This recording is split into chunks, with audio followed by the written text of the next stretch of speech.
Le PDCI-RDA avec sa plateforme CDRP et le FPI avec sa plateforme EDS ont animé conjointement une conférence de presse ce samedi 21 décembre 2019 à la maison du parti à Cocody. L'objet de ce rendez-vous, informer les militants des raisons du report du meeting de Port-Bouët d'une part et apporter plus de précisions sur l'arrêté du pouvoir en place interdisant toute manifestation du 16 décembre au 5 janvier 2020 d'autre part. Le professeur Maurice Kakou-Gikawe, prenant la parole, a indiqué dans son propos liminaire que les partis de l'opposition organisaient ces manifestations dans le cadre de la réconciliation nationale. Mesdames et messieurs les journalistes, mesdames et messieurs les militants des plateformes CDRP et EDS, encore une conférence de presse. Oui, comme vous le savez, dans le cadre de l'activité politique de l'opposition significative regroupée au sein des plateformes CDRP et EDS, nous avons programmé le deuxième giga meeting de l'opposition le 14 décembre 2019 à la place Figaro de Yopougon, après le premier qui s'était tenu au Parc des Sports de Trècheville le 14 septembre 2019. Pour cause d'indisponibilité de la place à la date sollicitée du 14 décembre, selon les autorités municipales, l'opposition a été amenée à reporter ce meeting au 21 décembre 2019.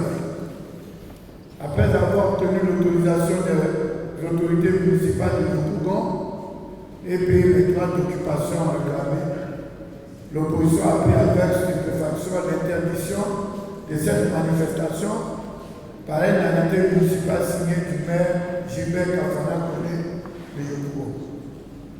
Face à cette décision arbitraire et illégale, les plateformes de société obtenues du maire de la commune de Port-Bouët l'autorisation de tenir leur meeting au stade Séni Fofana de la dite commune.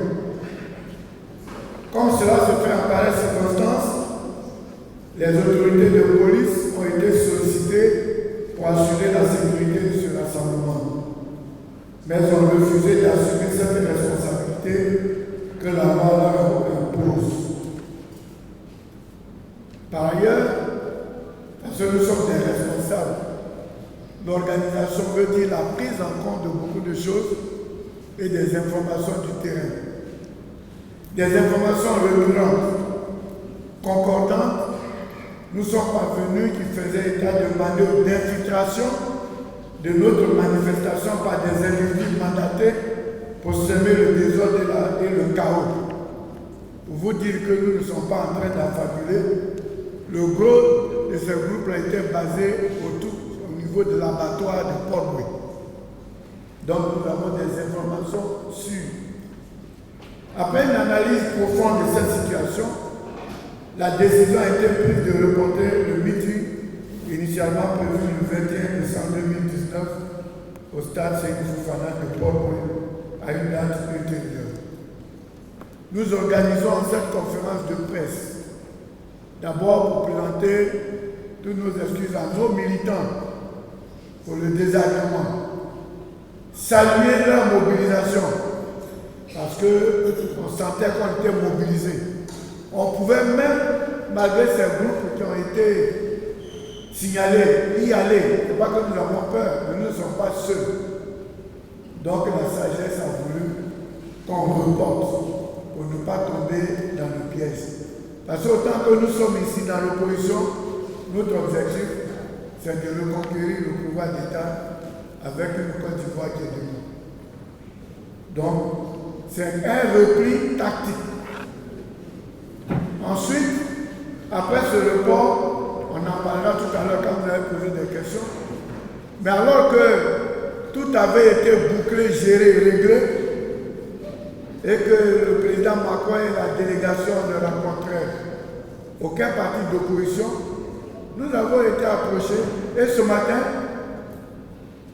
la délégation de haut niveau de leur côté a reçu le PDCI. Quand nous on sortait, et ceux qui nous suivaient, EDS, FPI a été reçu, le RACI a été reçu. Mais comme moi, je n'étais plus là, je ne sais pas qui ils ont reçu encore. Donc ça veut dire que rien n'est bouclé, réglé, géré. Tout est à plat. Donc, les messages que nous voulions passer au meeting, ces messages ont été passés. Chers amis journalistes, et c'est que vous brûlez d'impatience, vous pouvez nous poser toutes les questions. À la suite du propos liminaire, les conférenciers se sont ouverts à la presse. Est-ce une façon, comme le RAID avait dit, qu'ils étaient bouclés et verrouillés, que vous avez bien entendu ce soir au meeting d'aujourd'hui? Et maintenant que le meeting n'a pas eu lieu, quels sont les messages que vous avez transmis lors de ces séances, l'échange que vous avez eu avec le meeting, comme vous l'avez dit, les messages que vous pouvez lancer à ce meeting? Messieurs les conférenciers, à votre première conférence, j'avais posé la question de savoir, au cas où le ministre de l'Intérieur prenait un arrêté pour interdire votre manifestation, quelle serait votre approche? Vous avez dit que c'était une question interne de stratégie. Aujourd'hui, on est en face de cette situation-là.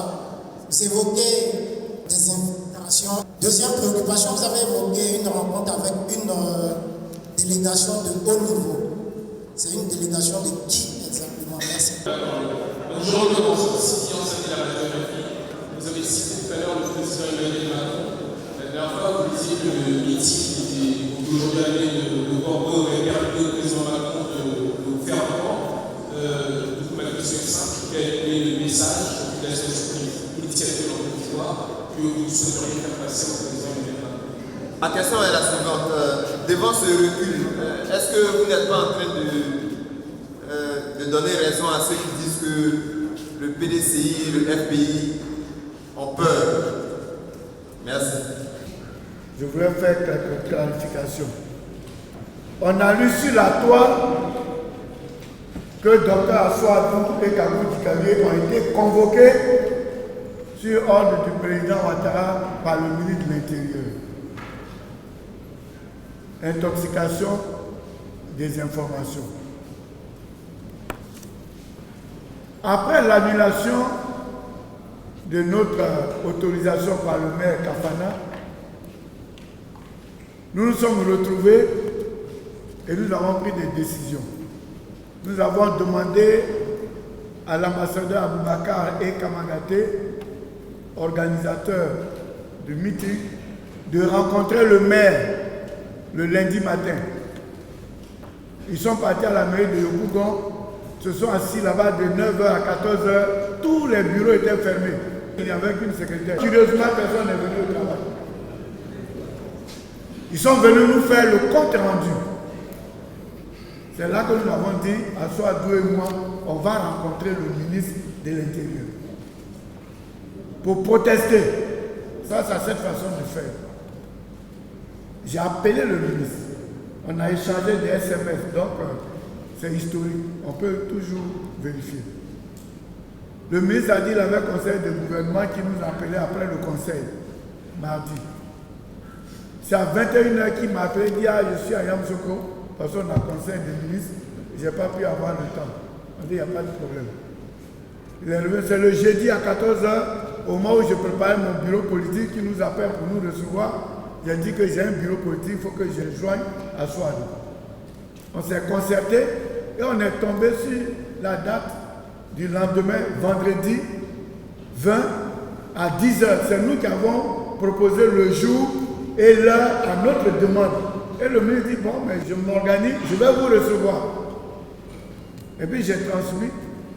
Et la nuit, on lit. D'abord, 2 faits vont se passer.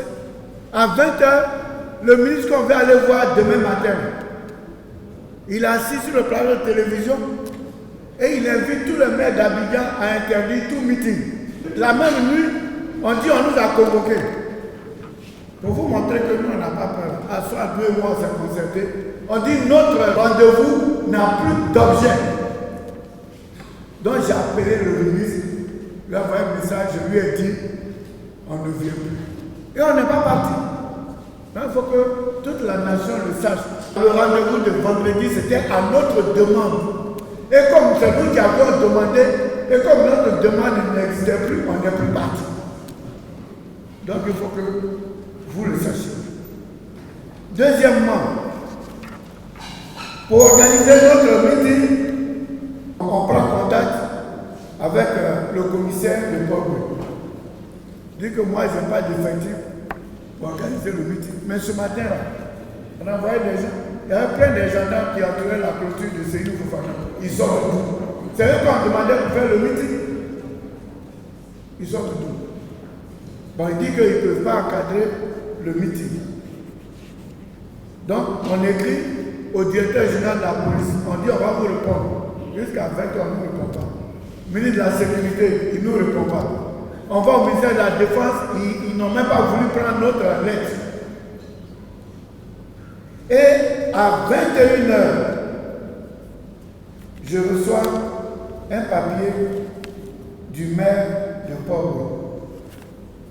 Mais ce papier, par la diligence, dit ajouter la lettre que le commissaire lui envoie. Il a l'honneur de solliciter la bienveillance du maire de reporter notre meeting en raison des effectifs qu'il ne peut pas couvrir et que cette activité est risquée. Donc le maire dit, il m'écrit pour dire que lui, il mettait son accord pour qu'on organise notre meeting. Mais nous, on n'a qu'à voir avec les forces de l'ordre parce qu'il y a des indices réels potentiels de troupes à Port-Louis. Devant cette situation, on s'est appelé, on s'est rencontrés, on a fait l'analyse et puis avec d'autres raisons que je n'ai pas évoquées parce qu'on va continuer les meetings et les marches. Donc, pour ne pas qu'ils sachent tout ce qu'on sait, ici, il y a un manque de dialogue politique. Rien n'est bouclé, géré. Mais si on dit que tout est bouclé, géré, que nous ne représentons rien, pourquoi toute cette fébrilité? Jusqu'à aller à la télévision, dire on interdit tout. Donc voici, toutes les populations d'Abidjan ne vont pas fêter. Et Ansadou le disait, c'est triste, ils ne vont pas fêter. Sur tout le district d'Abidjan, on ne doit pas faire manifestation. Voilà. Donc, on va rester dans nos maisons. Donc, nous, on va aller au village. Bon, peut-être c'est les ébrouillards, mais ceux qui ont village, on va aller dans leur village. Parce que là-bas, à gagner, on peut fêter. Donc, moi, je vais en gagner. Le message est transmis. Mais on vous avait dit ici, on a donné nos thèmes. On dit CI, il faut réformer. On a reparlé de ça. Les cartes nationales d'identité, il faut proroger le délai de validité de ce qui existe. Il y en a 6 millions. Et puis ensuite, faire les nouvelles cartes d'identité. Les 6 millions qui restent, ça fait 30 milliards. On peut trouver facilement pour faire les cartes d'identité gratuitement. On voulait dénoncer et on a transmis le message qu'un État, pour faire une opération pilote, l'opération pilote d'un système, c'est important. Parce que c'est sur la base des résultats de l'opération pilote qu'on fait le reste. On lit qu'entre le 23 décembre et le 10 janvier, il y a opération pilote de fabrication des cartes d'identité. Vous tous qui êtes assis, vous connaissez les Ivoiriens. Entre le 23 décembre et le 1er janvier, vous pensez qu'ils vont penser à autre chose que penser à leur fête? Tu vas faire jugement sur ta nationalité, plus carte d'identité, ça te fait 35 000. Combien d'entre nous peuvent payer ça pendant que tu as des enfants? Nous, on n'est pas blancs, on a beaucoup d'enfants. Il faut acheter les tenues des enfants. Il faut acheter les jouets. Parce que la fête là, même si tu es pauvre là, c'est le jour là, vous mangez l'huile avec macaroni. Donc il faut assurer la fête. Il y a Noël, il y a 1er janvier. Et c'est là qu'on dit on fait opération pilote. Et curieusement, où ils font les opérations pilotes là, tous les maires sont RADP. On a passé ce message. Ensuite, on nous a fait voter une loi sur l'état civil spécial, procédure spéciale. On a voté en 2018. Toute l'année 2019, on a relancé le ministre de la Justice. Pas de décret d'application. Le 18 novembre, le groupe parlementaire PDC est obligé de faire une déclaration publique à la nation pour dire voici les dysfonctionnements. La semaine qui a suivi, le président a signé le décret d'application de cette loi. Alors, pendant la période électorale, au moment où on devait avoir une lisibilité, ça a donné à l'inscription sur les listes électorales, c'est là où on fait jugement maintenant, c'est vrai, nationalité, carte d'identité. Donc, c'est eux-mêmes, ils ne maîtrisent rien.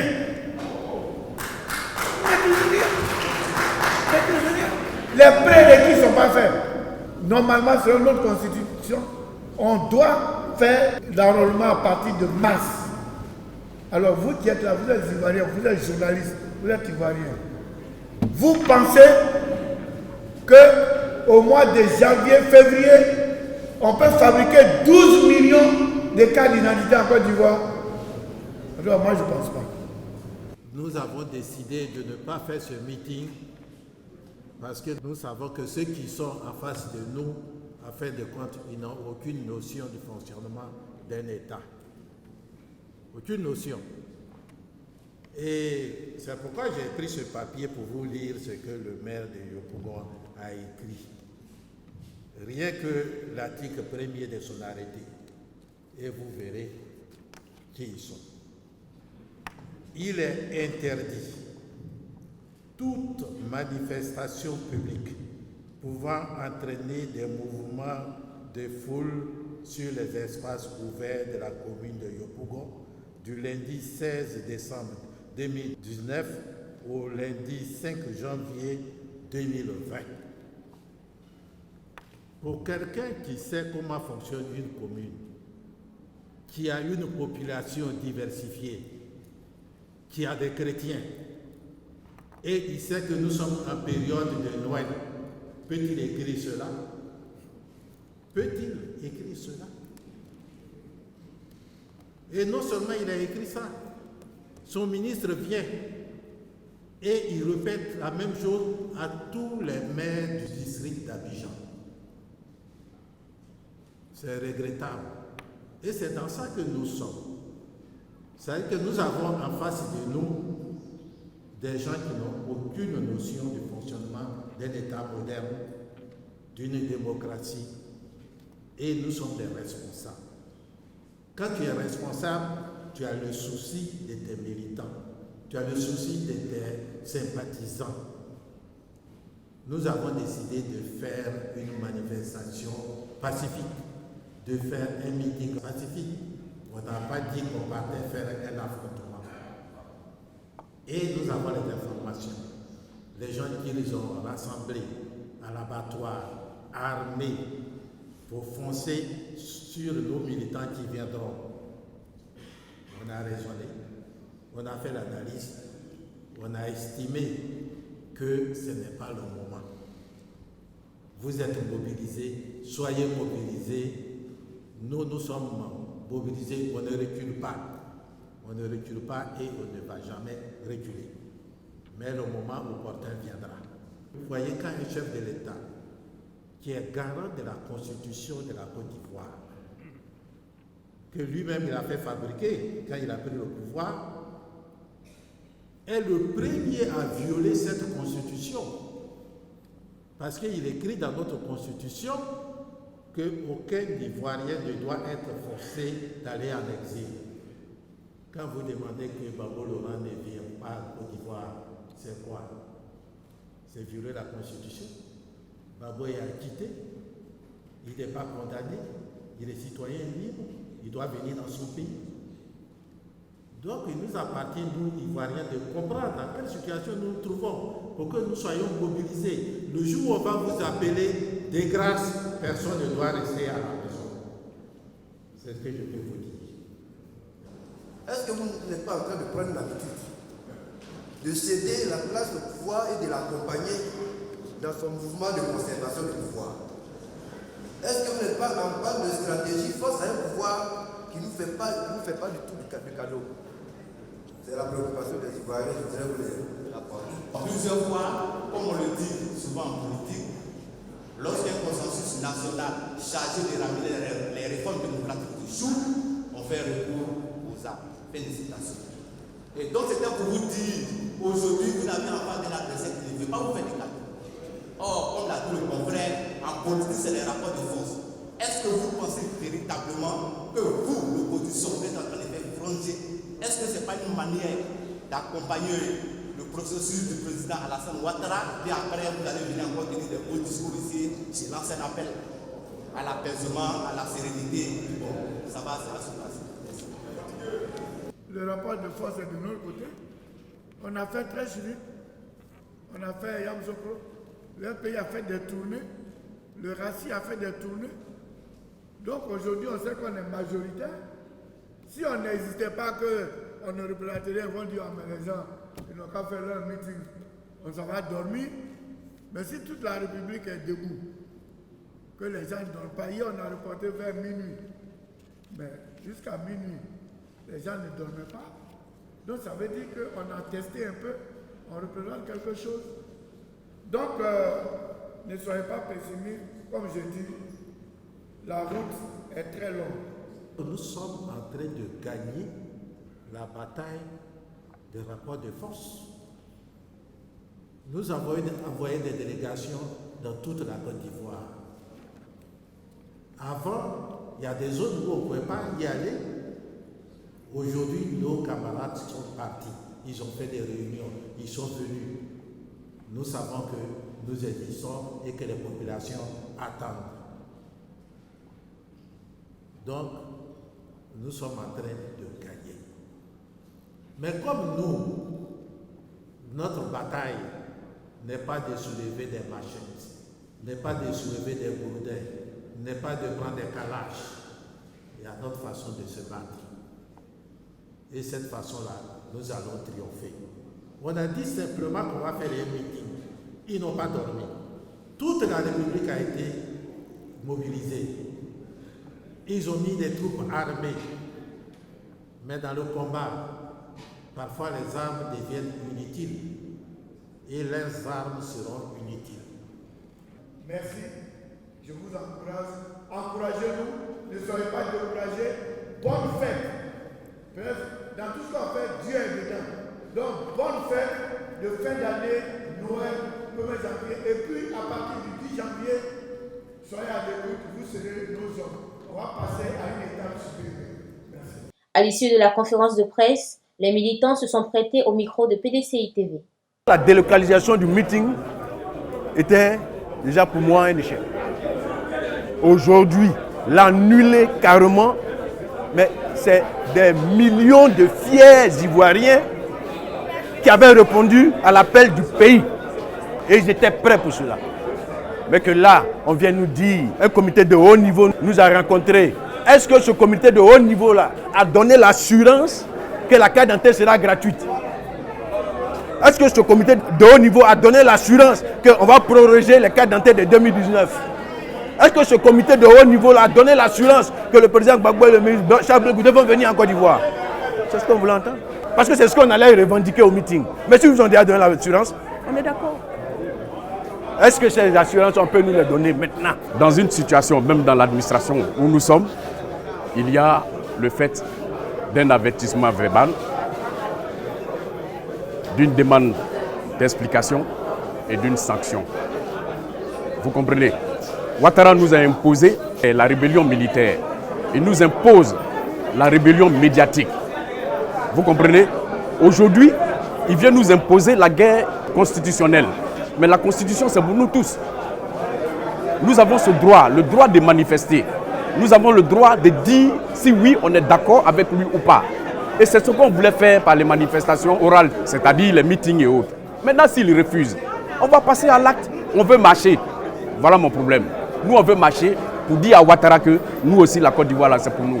Et nous allons y participer dans la construction. Nous sommes motivés, nous sommes gonflés à bloc. Nous avions tenu un bureau politique le jeudi. Le président Aimé-Henri Kouna Bédié a donné des orientations fermes. Nous pensions qu'après les fêtes, nous allons revenir et adopter d'autres stratégies. C'est un repli tactique.